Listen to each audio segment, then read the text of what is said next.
The Memphis Area Transit Authority, or MATA, has been in the public eye for years, and its financial and transportation plans have received both admiration and scrutiny from Memphians. It says that a recent round of bus routes and job cuts were part of a strategy to get their budget down from $85 million to around $67 million. But you're going to have people around this city who depends on Memphis Area Transit Authority, who are going to lose their jobs, who's going to lose their lifeline to get to their destination, to the doctor's office or to the grocery store. And that is a sad thing. A lot of people in this city, Memphis, Tennessee, are not going to be able to afford Uber. They're not going to be able to afford Lyft. And because they're barely able to feed their family. After receiving nearly $140 million in grants in 2022, MATA is now in an almost $60 million deficit. In early August, trolley services were suspended indefinitely because of safety concerns and costly financial recommendations from TDOT. Then, a budget approval in late August cut fixed routes and disclosed more than 200 layoffs, later reduced to 50. MATA says it has notified the 50 employees whose layoffs became effective on November 2nd. This differs from the data shared in a meeting on September 10th.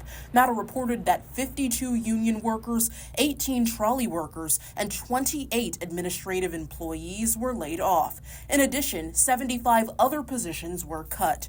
Councilwoman Yolanda Cooper Sutton voiced her frustrations. No one knew that there was a deficiency coming down the pipeline. No one. So you're going to actually tell me, and I'm going to tell you what my spirit is discerning. Someone is lying and not telling the truth. That's just simple as that. And I'm not saying that you are. I would never say that. I'm not saying that you are, because you've been gifted a problem. But you're not going to tell me the educated board with all them alphabets behind their names that no one knew and saw this coming for 10 years. Interim CEO Bakara Molden climbed MATA's ranks and started her position on February 2nd, 2024, following former CEO Gary Rosenfeld. At the start of her tenure, she brought in a chief financial officer to show her more of MATA's financial position. In 2022, MATA received 4 grants from the Department of Transportation, totaling nearly $140 million, which it said was the most significant federal investment in its almost 50-year history. $54 million was devoted to a new operations and maintenance facility, $22 million was for clean electric buses and charging stations, and nearly $54 million was for the Memphis Innovation Corridor Bus Rapid Transit, connecting residents to almost anywhere in the city in 30 minutes or less. In fiscal year 2023, an audit shows that MATA's net position was just under $38 million, following a trend of more financial expenses than revenue. MATA currently does not have enough funding to operate at a capacity to serve the people who are using MATA. And we have to be intentional about supporting public transportation in this city in particular, because a large percentage of people who live in the city of Memphis live in poverty and rely on their transportation to get to and from. Mayor Paul Young ordered a forensic audit into MATA in August, intending to understand where things now stand and how this deficit began. We asked Mayor Young's office if he could disclose any updates in the audit in late August, and his team told us on Tuesday that they are waiting until the audit and transpo findings are concluded. If we're concerned about crime, we're concerned about poverty, we will be concerned about public transportation. I think all of those things will go hand in hand, and we have to support public transportation in the city of Memphis. This decision to abruptly shut down the trolleys was first and foremost a safety decision, followed by the tough budgetary decision, because there are some things that we would need to do to be able to bring our trolleys back, and they just simply aren't in the budget. And so we made the difficult decision to suspend those services, but they will be back. We are committed to bringing them back with the appropriate level of funding, and that's what we're working on diligently, to get the appropriate funding for our entire organization.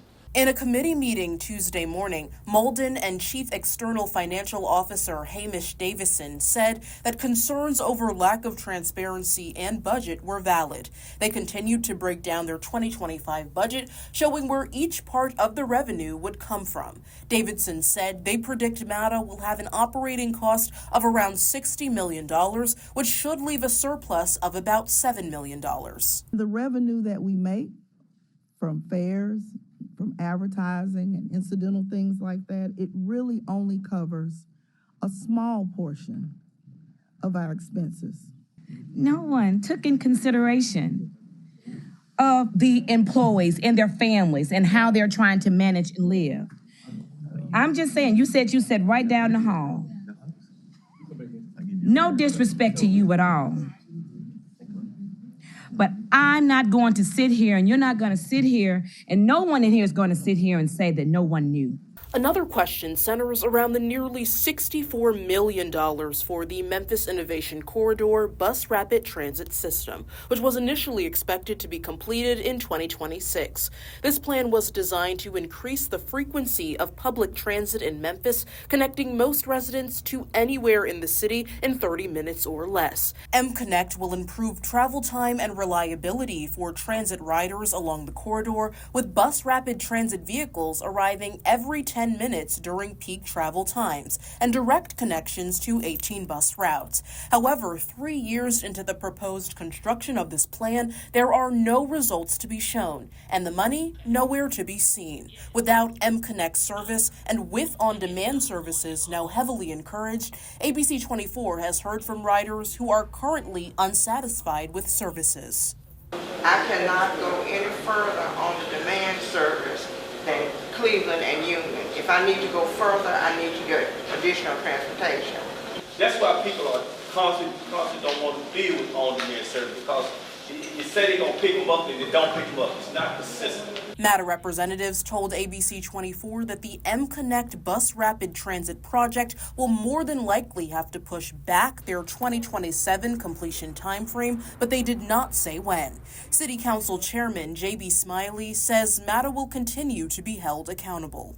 Well, I think we have to hold anyone potentially accountable for any wrongdoing. I think that goes without saying. But we also have to figure out ways that the city of Memphis can hold MATA accountable, make sure we have that type of oversight that we need. A lot of times when it comes to MATA or entities like MLGW as well, the council does not have what I consider necessary oversight to ensure that the people of Memphis are being served the way they should be served, which is exceptional service from the beginning until the end.